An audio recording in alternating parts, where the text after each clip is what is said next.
नमस्कार। CCN news 24 channel देख रहे सभी दर्शकों का स्वागत है। दर्शकों, मैं दिनेश कड़वे सवालों वाला एक बार फिर मौजूद हूं रोहिणी के वार्ड नंबर 57 में। मेरे साथ मौजूद हैं अभिनव मिश्रा जी।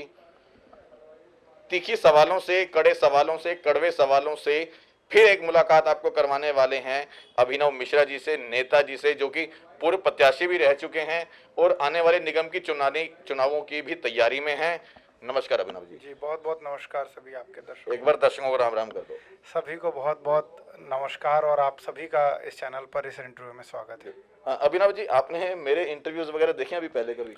जी, आपके चैनल को मैं कई बार देखता हूं और आपका ब्रॉडकास्ट भी आता है तो मैं खोल के देख लिया करता हूं। कैसे लगता है? तो काफ़ी अच्छा काम कर रहे हैं आप और तीखे सवाल बहुत ज़रूरी हैं इस लोकतंत्र में कि जो जनता, बहुत सारे लोग हैं जो जिनके मन में बातें रह जाती हैं, जो अपने नेताओं से उस तरीके के सवाल नहीं पूछ पाते, वो आप उन नेताओं तक पहुंचकर वो सवाल पूछ रहे हैं, तो बहुत अच्छा काम कर रहे हैं। और मुझे लगता है कि इससे जनता को भी कुछ उनके जवाब मिलते होंगे और नेताओं को भी एक रास्ता मिलता होगा उससे। कहीं ना कहीं मेरे इन सवालों से, मेरी इस मुलाकात से, मेरे इस इंटरव्यू के करने के तरीके से बहुत से नेता परेशान हैं। बहुत से कहते हैं कि आप ना पक्ष की बात करते हो ना विपक्षी करते हो। मैं कहता हूं ना मैं पक्षी करूंगा ना विपक्षी करूंगा, सीधा निरपेक्ष बात करूंगा। कैसी रही? नहीं, बिल्कुल आपका तरीका ठीक है और मैं इसकी सराहना करता हूँ।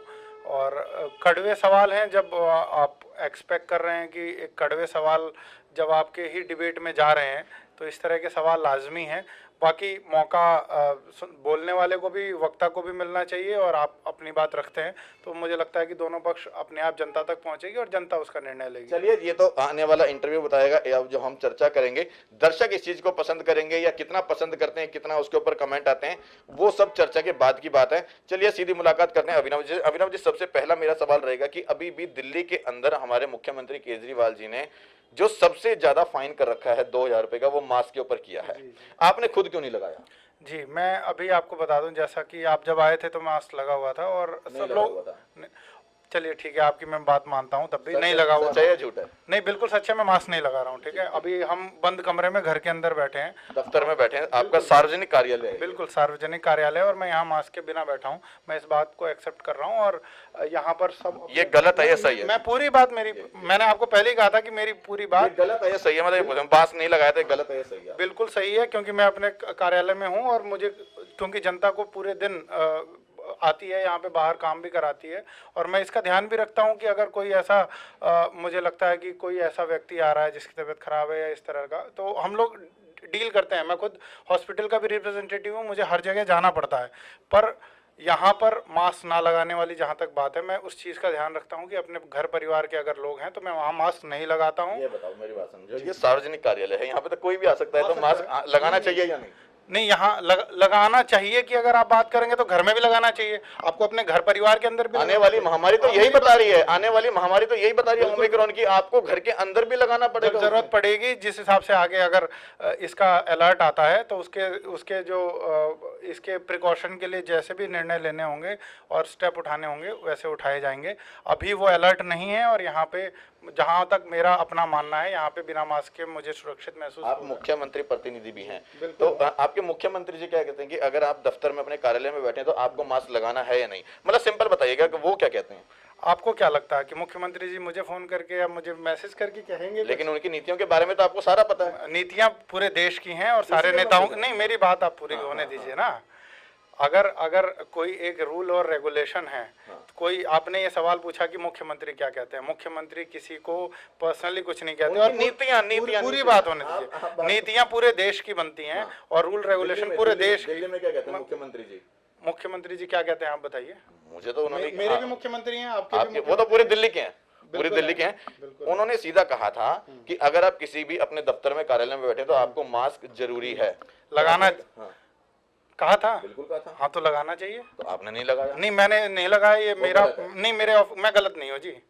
ऑफिस में बैठा हूँ, काम कर रहा हूँ और मुझे यहाँ पे महसूस हो रहा है कि मैं सेफ हूँ और यहाँ मुझे ये लग रहा है कि यहाँ मास्क की आवश्यकता नहीं है, तो मैं नहीं लगा। आपको क्यों लग रहा है? देखो यहाँ पे इस समय दो भाई भी खड़े। अगर आपके मुंह की बात मैं कह दूंगा तो मेरा पक्ष जनता तक नहीं पहुंचेगा। आपके दफ्तर, मेरी बात, आपके दफ्तर में इस समय दो और सज्जन खड़े ना, उन्होंने मास्क, है ना, दोनों भाई है ना, मेरे साथ ये दोनों लोग हर समय गाड़ी में रहते हैं मैं कुल मिला के आप मास्क को अनिवार्य नहीं मानते दफ्तर में इस समय? इस समय अनिवार्य नहीं है। हम जब यहाँ 4 लोग हैं उस समय अनिवार्य नहीं है। ये मैं अपनी दूसरी चीज हम रखेंगे।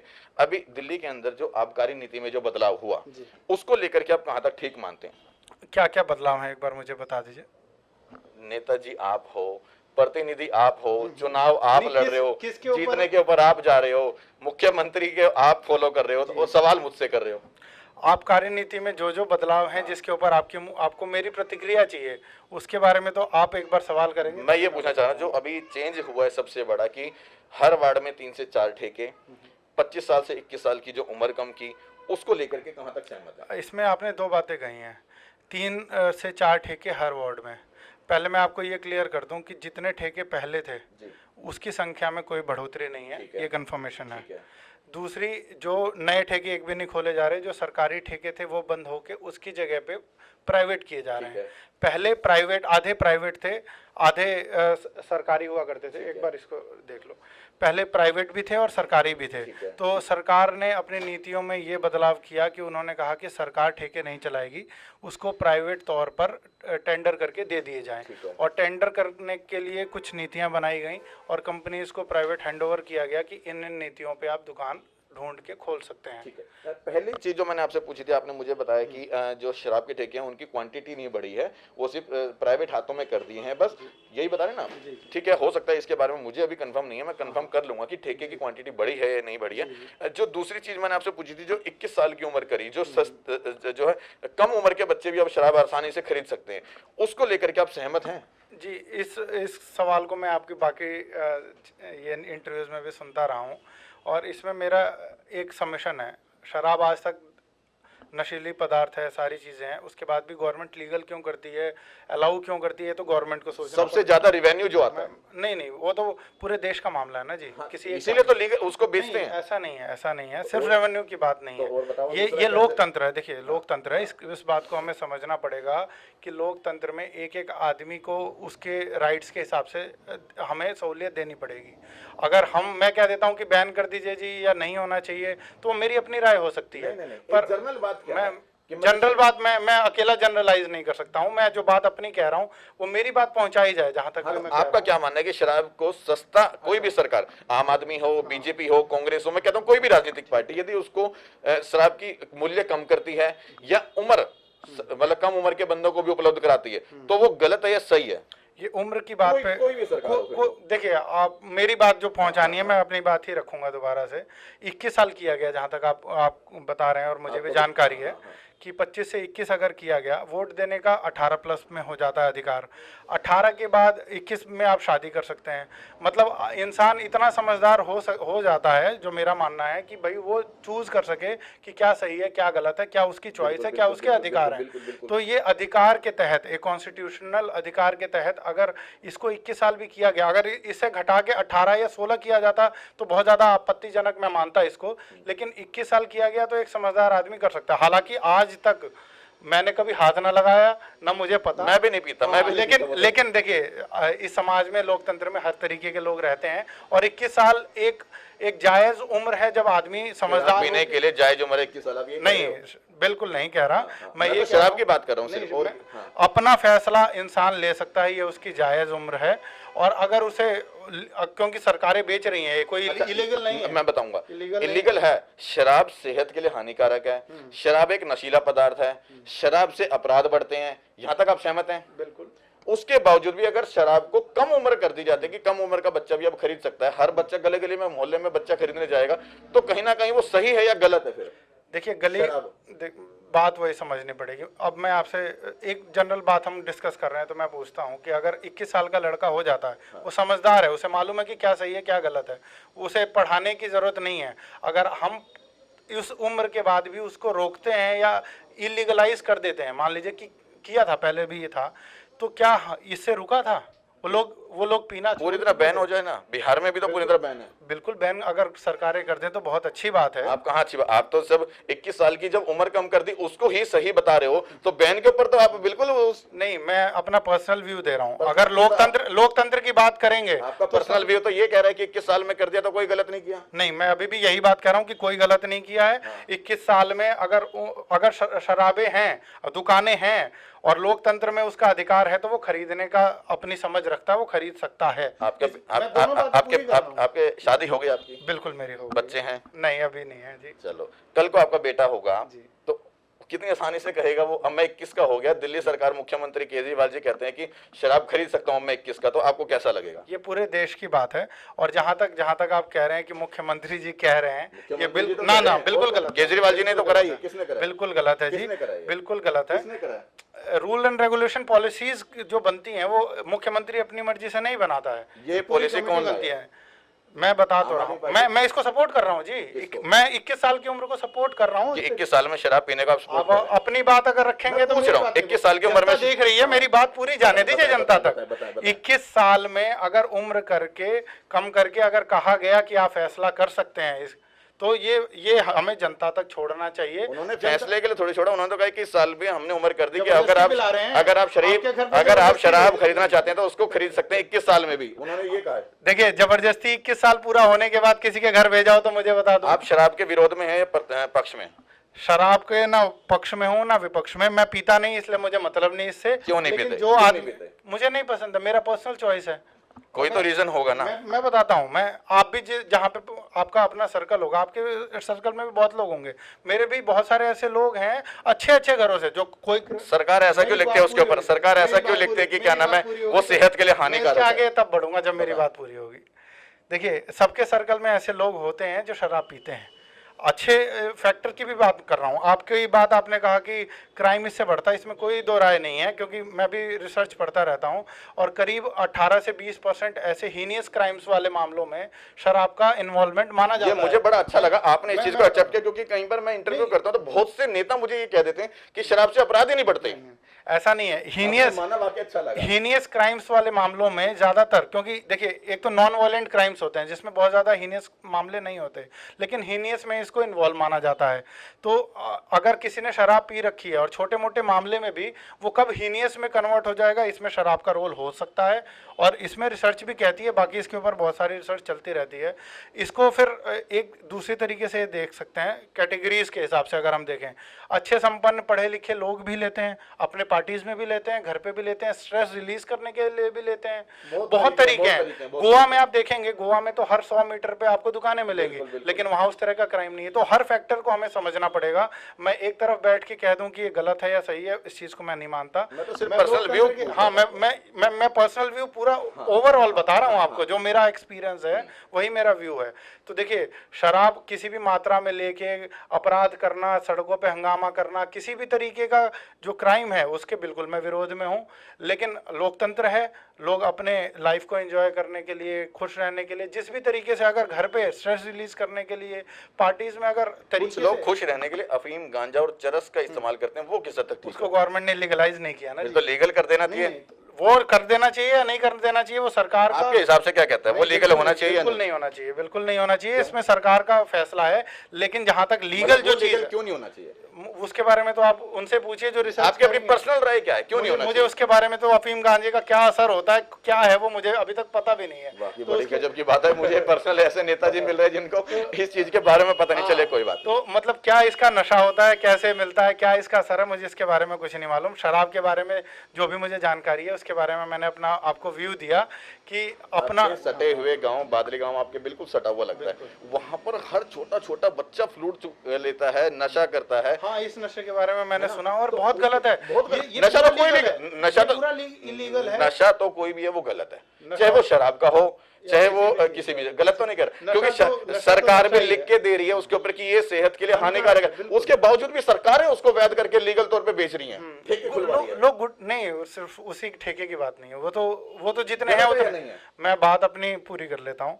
आपके गुटखे जो हैं उसके ऊपर भी लिखा होता है, सिगरेट है उस पर भी लिखा हुआ है, लोग ले रहे हैं, शराब है। अब कुछ चीजों को लीगलाइज कर दिया गया कि चलो एक लेवल तक, हाँ, एक लेवल तक ये किया जा सकता है, लेकिन उसके बाद उसमें अगर क्राइम बढ़ रहा है या जो भी आपत्ति है लोगों को, उसके साथ हम खड़े हैं। यहाँ पे मैं जिस आप सेक्टर में खड़े हैं, यहाँ पे 2 ठेके खुलने की प्रक्रिया थी।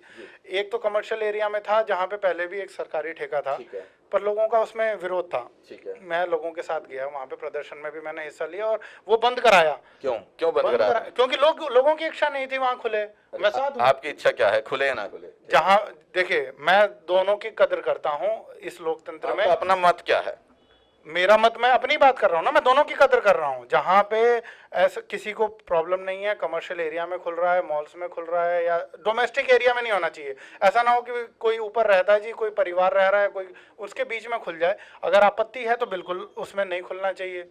और अगर वो किसी मॉल में खुल रहा है, अरे लोग हमें फ़ोन करते हैं कि भाई शादियों में यहाँ पे शराब का लाइसेंस कैसे मिलेगा बता दो। ऐसे लोग भी हैं और अच्छे घरों के हैं। तो इसका मतलब मैं ये नहीं कहूँगा कि वो गलत लोग हो गए। आपके सर्कल में बहुत सारे लोग पीते हैं, मैं ये नहीं कह सकता कि वो सब गलत हो गए, मेरे सर्कल में भी हैं।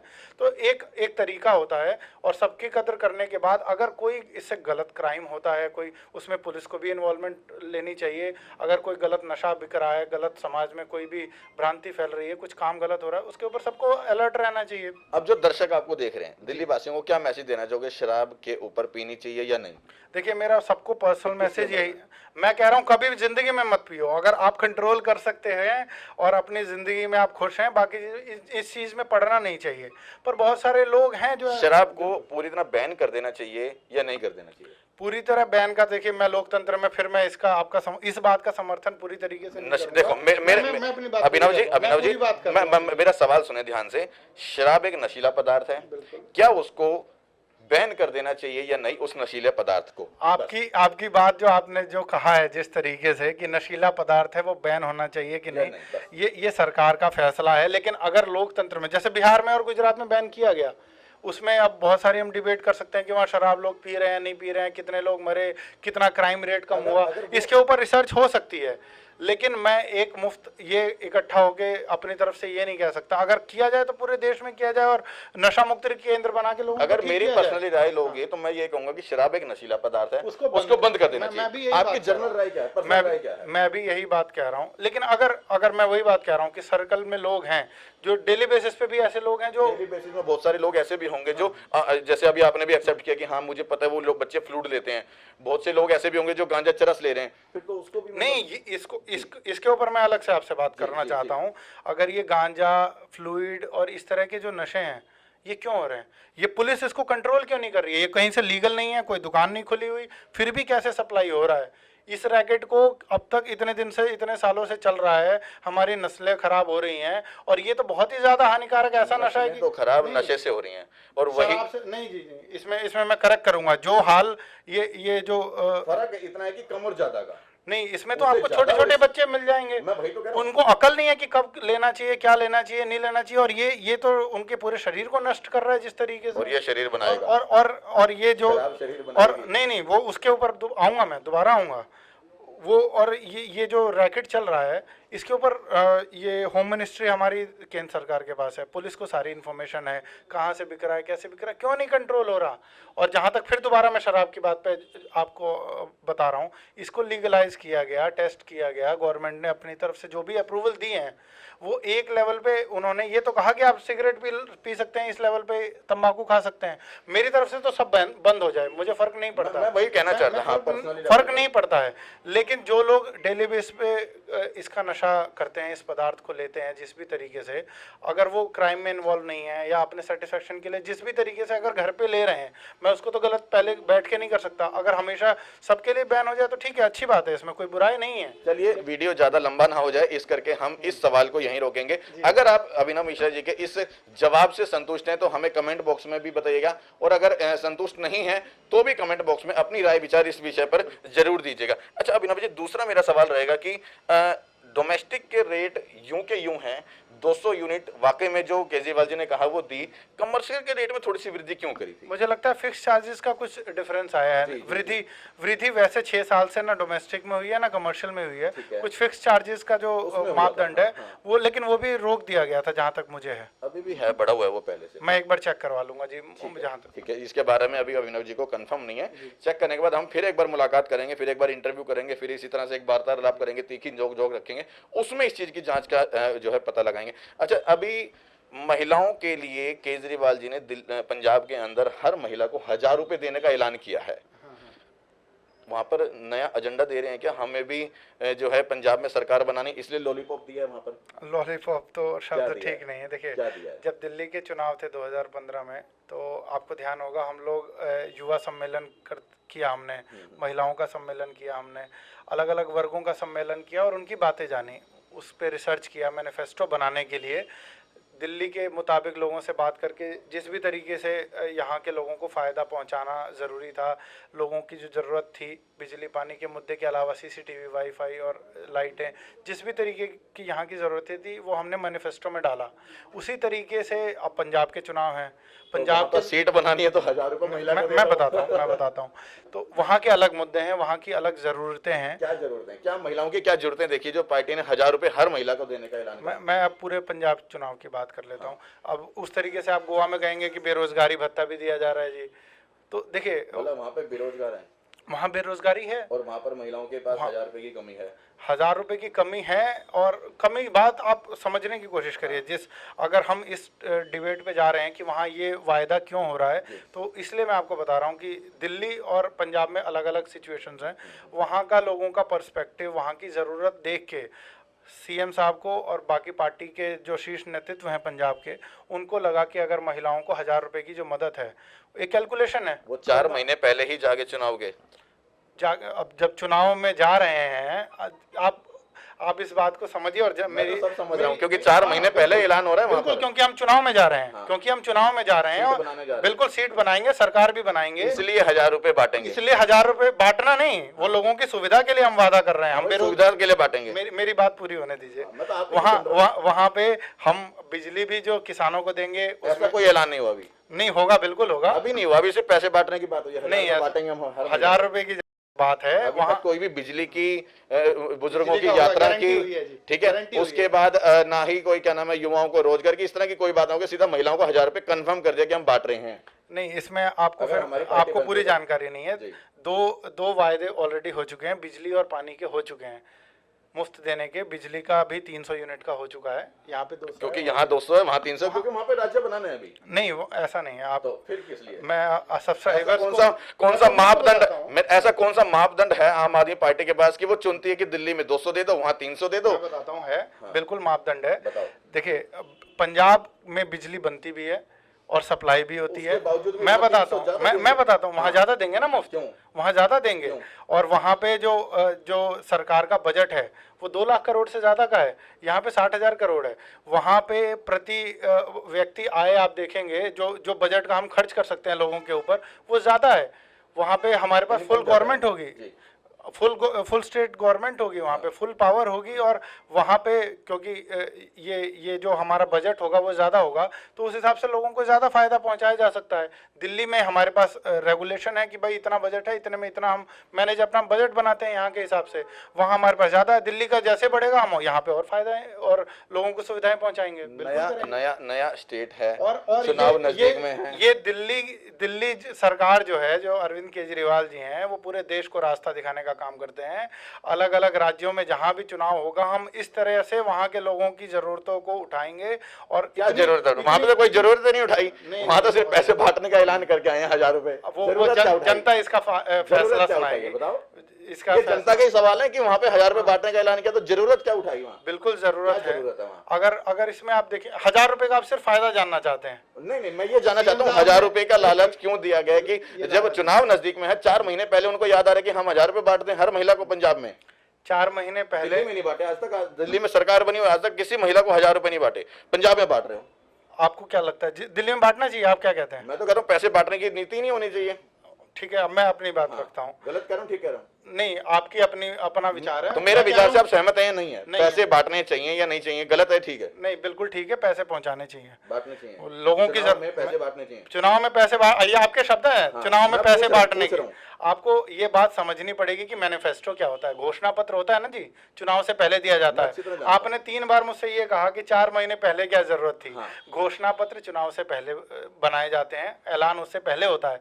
हम अगर किसी चुनाव में जा रहे हैं तो हमारा क्या विचारधारा है, हम क्या जनता को आगे देने वाले हैं, उसका ऐलान करते हैं। अगर मैं इस तरह का ऐलान करता हूं कि अगर मैं इलेक्शन लड़ता हूं, आप अगर इलेक्शन लड़ रहे हैं, अगर आप ऐलान कर देते अगर मैं निगम पार्षद बन जाता तो हर एक को 5-5 हजार रुपए दूंगा, तो कैसा रहेगा?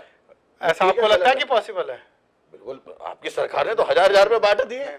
मुझे नहीं लगता कि ये पॉसिबल है जिस तरह से आप बात कर रहे हैं। सरकारें अगर अरविंद मेरी बात केजरीवाल जी ने यही तो कहा कि अगर हमारी सरकार बनती है तो हम पंजाब में हर महिला को हजार रुपए बांटेंगे, देंगे। बिल्कुल, सरकार बनने के बाद यही एक कैलकुलेशन के तहत हमने कहा कि दिया जाएगा। मैं थोड़ी ये वादा कर सकता हूँ। कैलकुलेशन ये है कि हमारे पास जो बजट है उसमें एक छोटा सा हिस्सा, इतना भ्रष्टाचार है सरकारों में, एक छोटा सा हिस्सा अगर हम बचा लेंगे और महिलाओं को, महिलाएं आपके घर भी हैं, मेरे घर भी हैं, आधी आबादी महिलाओं की है।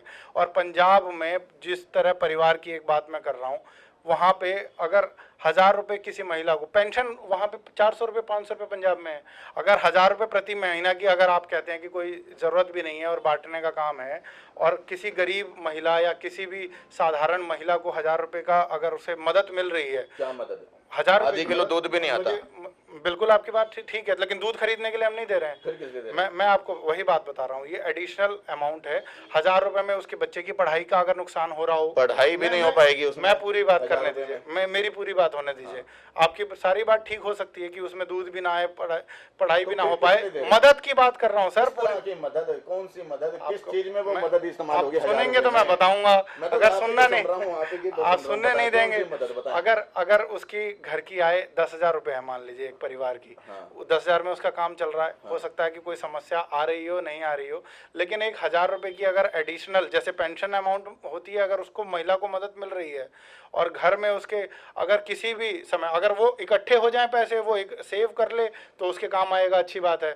अगर महीने में भी उसको बच्चे के ट्यूशन का हो जाए या छोटा मोटा भी कोई जरूरत है, और वो बिल्कुल सोच के कि 1000 रुपये में क्या वो हमारी तरफ से 1000 रुपए हम उनको दे रहे हैं। घर में कोई दुर्घटना हो जाए उसके लिए वो बचा ले, बच्चे को गोलगप्पे खिलाने के लिए बचा ले, बच्चे को कभी गोलगप्पे खिलाने के लिए 1000 रुपए, बिल्कुल। हम महीने के अब ज्यादा हो गया ना। पंजाब की महिलाएं ये जांच लें कि आपको दिल्ली की सरकार, मुख्यमंत्री केजरीवाल जी गोलगप्पे खिलाने के लिए 1000 रुपए जो है देने वाली है। बिल्कुल, अगर किसी महिला का, बुजुर्ग का मन करता है कि गोलगप्पे खाने, वो गोलगप्पे खाए। उनका मन करता है कि 1000 रुपए में कहीं टिक्की खा ले, घूम के आ जाए। उनका मन करता है कि अगर बच्चे को कुछ गिफ्ट ला के दे दे, जो भी उनका मन करे, लेकिन कम से कम हम उनको एक सामर्थ्य राशि देंगे 1000 रुपए, जिनसे उनकी मदद हो सके। और ये उन्हीं का पैसा है, हमारा पैसा नहीं। इस मुद्दे पर भी जो है हम यहीं पे जो है बात को रखते हैं। अगर इस मुद्दे को भी लेकर के अगर आपकी कोई राय विचार है तो कमेंट बॉक्स में जरूर दीजिएगा। अच्छा अभिनव जी, जब से केजरीवाल जी की सरकार बनी है तब से दिल्ली के अंदर एम्प्लॉयमेंट जो ऑफिस है वो बंद है, ऐसा क्यों? एम्प्लॉयमेंट ऑफिस, रोजगार जो दफ्तर है वो बंद है। मुझे इसके बारे में जानकारी नहीं है। पहले कौन सा रोजगार दफ्तर था जो खुला हुआ था, आप मुझे बताएं। पूसा में था। हमने जहां तक मैं अपनी इस ऑफिस की जो आप बात कर रहे हैं, एक बार मैं इसके ऊपर जान लूंगा कि क्या है। लेकिन दिल्ली सरकार ने जो एम्प्लॉयमेंट के ऊपर काम किया, मैं आपको बता दूं, कितने युवाओं को रोजगार दिया अभी तक? मैं इसकी काउंटिंग तो आपको एग्जैक्ट नहीं बता सकता, पर हमने स्टेप क्या उठाए और उसमें एग्जैक्ट नंबर मैं आपको बता दूं। दिल्ली सरकार ने हर साल अक्टूबर के महीने में, जो आपने देखा होगा कि रोज़गार मेला लगवाया। हमारे पास कोई अपने यूनिट नहीं है, कोई फैक्ट्रीज़ नहीं है, किसी भी तरीके का ऐसा व्यापार वाला सिस्टम नहीं है कि हम सीधे तौर पे नौकरी दे सकें। इसके बावजूद प्राइवेट कंपनी, हज़ारों प्राइवेट कंपनी इसको टाई अप करके लाखों लोगों को हमने हर साल एनरोल करवाया रोज़गार मेला के तहत, और ये पिछले 5-6 साल से हर साल हो रहा है। एक बात।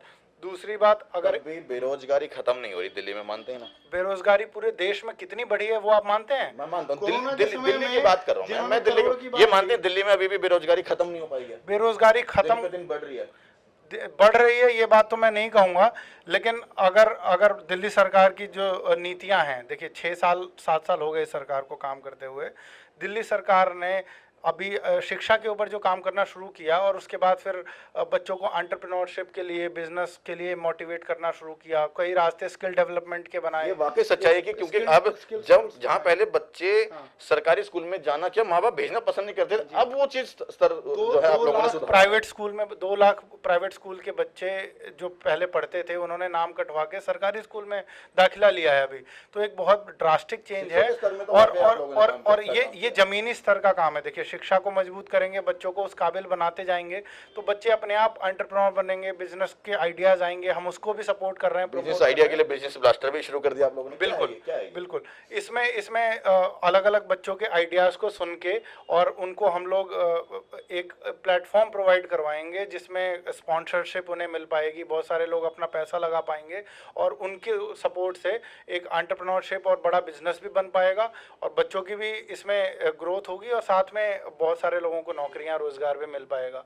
तो जो हमारे युवा हैं जिनके दिमाग में बहुत सारे ऐसे आइडियाज़ हैं जो बहुत बड़ा कर सकते हैं, जिनको एक मोटिवेशन की, एक प्लेटफॉर्म की ज़रूरत है, उसको वो हम प्रोवाइड कर रहे हैं। और मुझे पूरी उम्मीद है कि आने वाले 3, 4, 5 साल में इसका असर पूरे देश को दिखेगा और इसमें बहुत तरक्की होगी बच्चों की।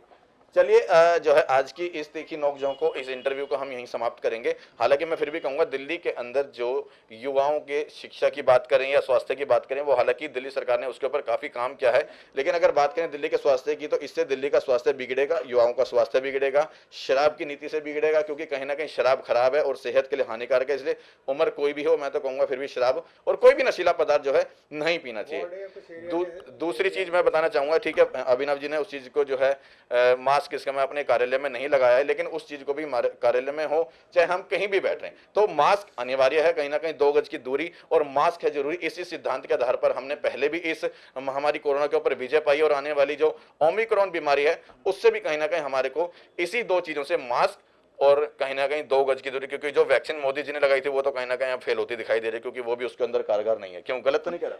बिल्कुल आप ठीक कह रहे हैं। और देखिए, मोदी जी का क्या कहें, ये तो रिसर्च की बात है और हमारे, मुझे लगता है जो वैक्सीन लगी थी वो भी अब बता रहे हैं चैनलों पे कि वो कारगर नहीं हो पा रही है। वैज्ञानिकों ने हमारे बहुत मेहनत की और मेहनत करके एक उसका तोड़ निकाला था वैक्सीन, और बहुत लोगों को, मुझे लगता है 100 करोड़ से अधिक लोगों को डोज भी लग गई, पर वो कारगर साबित नहीं हो रही। लेकिन हाँ, जहाँ तक अभी है, लेकिन लोगों को अब सावधानी आगे बरतनी पड़ेगी। फिर भी मैं आपको तो एक चीज कहूंगा कि जब वो सावधानी बरतनी पड़ेगी और वो वैक्सीन भी कारगर नहीं होगी तो आपको मास्क तो अवश्य लगाना चाहिए। बिल्कुल, मास्क। अब आपको को मैसेज गलत जाएगा नहीं तो। देखिए, अगर आप इस बात को, अगर मैं यहाँ पे प्लेटफॉर्म पे बैठ के और ये कहूँ कि नहीं लगाना चाहिए, वो भी गलत है। लगाना चाहिए। वही व्यक्ति कह सकता है जो खुद लगाएगा। बिल्कुल कह सकता है। और जहाँ तक, इसलिए मैं पर्सनल तौर पे कह रहा हूँ कि आपको भी हमारे घर में बैठे हो ना तो बेशक मत लगाओ। कार्यालय में सार्वजनिक लोग हैं, सार्वजनिक लोग आएंगे, जनता आपसे तो मुझे लगता है कि ये बात आपको सबसे पहले मोदी जी तक पहुंचानी पड़ेगी, क्योंकि बंगाल चुनाव में अमित शाह खुले मन से ये लोग, जितने ये नेता और जितने मंत्री हैं, मैं वही बता रहा हूँ, जितने ये नेता लोग जो जितने मंत्री हैं ना, सबसे बड़ा ये गड़बड़ घोटाला यही कराएंगे लगता है। इसमें जब एक दिन में 10 लाख से ज्यादा केस आ रहे थे, अस्पतालों में बेड नहीं थे और मौतें हो रही थी लगातार, उस समय बंगाल चुनाव में अमित शाह जी और मोदी जी की 10-10 लाख, तब कोई मास्क नहीं था, कभी कोई जरूरत नहीं। तो गलत है, सही गलत है ना। कि अब मुझे लग रहा है कि जब यहाँ पे 10-15 केस पूरी दिल्ली में आ रहे हैं तो एज अ प्रोटोकॉल हम लगा के रखें। आपकी तो आपकी बात, इससे मैं असहमति में दर्ज नहीं करा सकता। मैं सबको ये कहूँगा कि लगाना चाहिए और इसमें कोई बुराई नहीं है। जहाँ तक अपने आप को बचा सके वहाँ तक लगाइए। अभी मेरे को ये भाई जो है तस्वीर दिखा रहा था 10, मैं बता, ये जितने नेता और ये जितने मंत्री है ना, सबसे पहले मैं वही बता रहा हूँ, जितने, मैं इसको लगवा नहीं सकता ना, मैं इनको जबरदस्ती लगवा रहा हूँ, लेकिन मैं अपने विचार दे रहा हूँ कि इनको मास्क लगाना चाहिए। दूसरी चीज, ये जितने भी चुनावी रैलियां होती है ना, सबसे ज्यादा जो गड़बड़ घोटाला होता है ये इन्हीं लोगों की वजह से होता है, जितने बड़े बड़े मंत्री और नेता हैं, ठीक है ना। बीमारी आती तो है प्लेन से, भुगतता है गरीब आदमी। मुझे इस बात की बड़ी हैरानी हुई, मैं खुद भी चीफ मिनिस्टर रिप्रेजेंटेटिव हूँ बाबा साहब अम्बेडकर हॉस्पिटल। उन्होंने खुद मास्क नहीं लगाया था, पता है आपको? मैं आपको बता रहा हूँ अपनी उस समय की पीक की बात बता रहा हूँ। मतलब सब पूरा देश डरा हुआ था और हम भी घर में भी बाहर भी हर टाइम मास्क, डबल मास्क लगा के रखते थे। और मैं माहौल को समझ पा रहा हूँ, क्योंकि जनता को भी, और अब भी मैं फर्जी यहाँ लगा के आपके सामने बैठा रहा हूँ, तो मैं तो कहूँगा आपको लगा के रखना चाहिए। उस समय LNJP हॉस्पिटल के अंदर अमित शाह जी आते हैं, जब पीक पे था, और उस समय मास्क उन्होंने नहीं लगा रखा था। कितनी गलत बात है, गलत है, बिल्कुल गलत है, बिल्कुल गलत बात है। मैं उस चीज को आप ये मत सोचिएगा कि ये सिर्फ मेरे पीछे आम आदमी पार्टी के कार्यकर्ता के पीछे- नहीं, मैं उनकी भी बात कर रहा हूं। देखो कैमरा खुला है, मैं ओपन कैमरे पे बता रहा हूं कि अगर कोई भी राजनीतिक पार्टी का बंदा, फिर वो चाहे बीजेपी का हो, कांग्रेस का हो, या किसी भी जो है राजनीतिक पार्टी का हो, और मैं तो कहूंगा कोई राजनीतिक पार्टी का हो या ना हो, अगर आप लोग जो दर्शक इस समय कार्यक्रम को देख रहे हैं वो लोग भी मास्क नहीं लगाते तो वो भी गलत है, कहीं ना कहीं वो आने वाली बीमारी को दस्तक देते हैं। जी। क्यों? ठीक बात है, ठीक बात है। चलिए आगे अपने ध्यान विचार को यहीं खत्म करते हैं, आगे ध्यान रखेंगे, मास्क लगाकर रखेंगे, और इस तरह से हम आपको इसी तरह से यूं ही चर्चा दिखाते रहेंगे, तीखी नोकझोंक करवाते रहेंगे, आने वाले वार्ड के प्रत्याशियों से और यूं ही मिलवाते रहेंगे। इस तरह की खबरों को देखने के लिए हमारे साथ बने रहिए CCN न्यूज़ दिल्ली के साथ।